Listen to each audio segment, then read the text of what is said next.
Well, hello everybody. Say hello to my friend Lisa Parenteau. Hi, so glad to be here to chat with you, Tom. So glad to be sitting down in a busy world, Yes. getting down and having a nice just conversation about how business is with you and what's new in your world. So Lisa, go ahead and let the audience know sort of your background in Okay. real estate Yep. and give the audience a little bit of who you are, please. All right, I will. So actually started in the 90s in real estate. Sounds like I've been around for a very long time. But I did start out in the 90s. I was working back in the day when the interest rates were double digits. We thought the world was great. There were no buyer agents. We had a big book that we used to Xerox off, and the information was very closely held. It was a different time, and we loved it. We didn't know anything different. But I left the real estate world for quite a while, worked in technology sales, was recruited out of there, and just kept really working in the sales capacity, but in technology. But I'm back now. This is going to be my 6th year. It's an awesome time to be back in real estate, and especially where I live on beautiful Cape Cod, to be able to have people either resize or really move up on the Cape. And then, of course, we have all of our investor buyers. So it's a great time to sell real estate. It's a great time. And I know you don't work alone either. You have a team down there. I do. I have a small team. Tell us I about have that. a full-time listing coordinator, which is really great. We have felt really strongly for a while that every property, whether it's a $200,000 condo or a multi-million-dollar waterfront property, deserve the same treatment with professional photography. We call it styling, but it's kind of staging, because at this point my listing coordinator has an awful lot of inventory. But we really work hard to make sure that that online presence of all of our listings is amazing. And we've had some amazing results with that, that approach. Yeah. I've checked out your website, Yeah. LisaSellsCapeCod.com. Yes. Yeah. Check out her work. It's Yeah. pretty impressive, Yeah. folks. Thank you. She and Robert are the consummate professional. Thank you. All right. In addition to being in real estate sales, tell us about your personal life, and then of course, what you do for our community. Yeah. Well, been married. I have 4 sons, 2 of my own, 2 stepsons. Going to be a grandma like really soon, in a couple Yay! weeks. Yeah, that's All sort of right. a big deal. We have a beautiful sailboat, and we enjoy that in the summer, living on beautiful Cape Cod. I do work awful hard, but you might actually find me working on my boat in the middle of the week, in the middle of the summer. I love it. You wouldn't know I was there, and we just love being down there. Have Yeah. a beautiful, sweet dog, and spend lots of time with her. In terms of serving my realtor community, that's been really important to me. Pretty involved with RPAC as a major investor, and do a lot of work around that, and talking to people about the importance of the Realtor Political Action Committee and what that actually does to serve homeowners everywhere in the country. But my real passion is working with RRC, the Residential Real Estate Council, as a CRS member. I love that community. We're going to be at Celebration in another week down in Orlando for a week with some of the best realtors in the country. And I'm lucky and feel very fortunate to be serving as this year's president-elect for the New England region. Hooray. And next year It's a big we'll job. step into the presidency. Yeah, it's a big honor and a real privilege.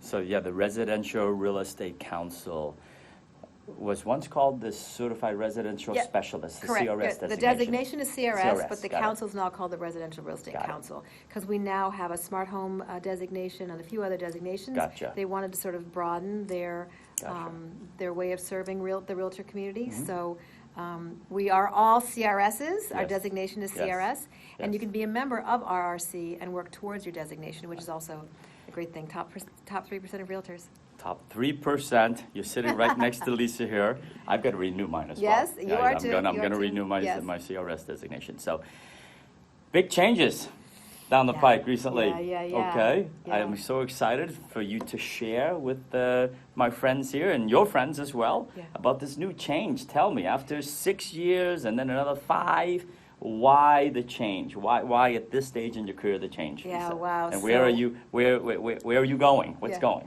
on? So I've been having conversations with some folks in EXP for a little while, with Tom for quite a while, and I just kept thinking, I love my brokerage. Yes. Love the people that are there. Wonderful, amazing organization. The money at some point was very, very good after you went through a certain cap. And loved it. But we were on beautiful Cape Cod, and my brokerage was in the Boston area. And when I slowed down long enough to ask some more questions, I remember I kept calling Tom and I kept saying, I have like 57,000 more questions. Is that normal? Because the more things I slowed down to think about the more Yeah. questions I had about how does this work, how does that work, and when I realized that, number one, the math is amazing. Yeah. I mean, the commission split, if that's what's driving you to sell real estate, which I'm assuming that's what's driving us to sell Sure. real estate, Sure. the math is black and white. But there's three other pieces, two big ones of the EXP business model Yes. that really finally put all the puzzle pieces together for Okay. me. You know, have been concerned, and anyone who knows me knows I've been talking about, what about an exit strategy? How That's right. come retired realtors and unicorns are on the same deserted island? Like, That's right. it doesn't do anyone any good, and also for a legacy for your family. Mm-hmm. You know, many other professions, there's a built-in retirement plan. Even if it's not a 401k, there's ways that people, you know, put their business on the you know, to sell and evaluate and to pass that on, and there's so many different arrangements. Sure. But we really don't have that. I mean, there's a few, and there's a guy who wrote a book, The Golden Handoff. I mean, there are things, but I realized there wasn't much resource around that, and I have been asking people for over a year, Yeah. all What is kinds the of exit people. strategy? Yeah. How do we get out? And how can we keep talking about that for realtors? Because it only Yes. helps our community Right. if we become more business-minded. I think I've told you, Tony Robbins says 84% of entrepreneurs have no exit strategy, and I think 98% of realtors have no exit strategy. Sure. So when I realized that I had the opportunity to build equity, to receive equity, simply by being a realtor, Right. by having transactions, Yeah. that was Kyle No Yeah. other company has ever offered me a piece of their company. Like Yes, that a piece was, of the stock, yeah, publicly that was- traded stock. And Yep. you know, I just was reading this morning a podcast of Kyle Handy, a guy we were talking about, and Yeah. he's only been in the company for 2 years, and he has over 10,000 shares already. Right. And you know, at $11-12 a share, that's a nice little That's nest egg pretty for nice his egg. family. Yeah. Yeah. And That he hasn't would have been around that long. That would have otherwise went out the window in Yeah. royalty fees and franchise fees. Absolutely. Right? And then if you're wired to want to help grow this business and attract other realtors, Yep. you have that golden egg of that monthly mailbox money, which, Right. you know, I've been taught is what we're all supposed to have. Yes. And I didn't want to have rental property. That's just Sure. not what I want to do in life.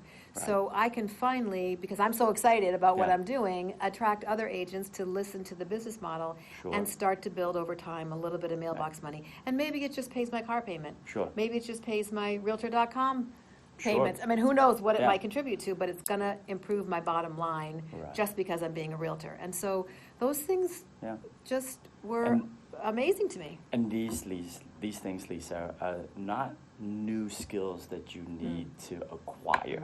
These are skill sets that you and I as real estate professionals have been doing all along. We're in the field, we're helping our clients buy and sell houses. We're doing deals with other agents that we run into all the time on the other side of the transaction. We're meeting them at our industry events. Yep. And their agents move around. And so when they do, now we have an opportunity to share this program with them and have them have the ability to participate in this thing called revenue share, Yep. right? And to build, Not profit share. Not profit share and revenue share. We're not going to get into that in this call, but please make sure you talk to Lisa Yeah. and she'll share with you exactly what it is.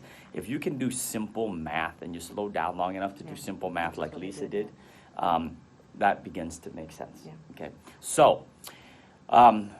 But Lisa, let's say there's an agent out there who's listening and says, I don't want to start all over again. I'm happy with where I'm at, which where both you and I were before we came into this business.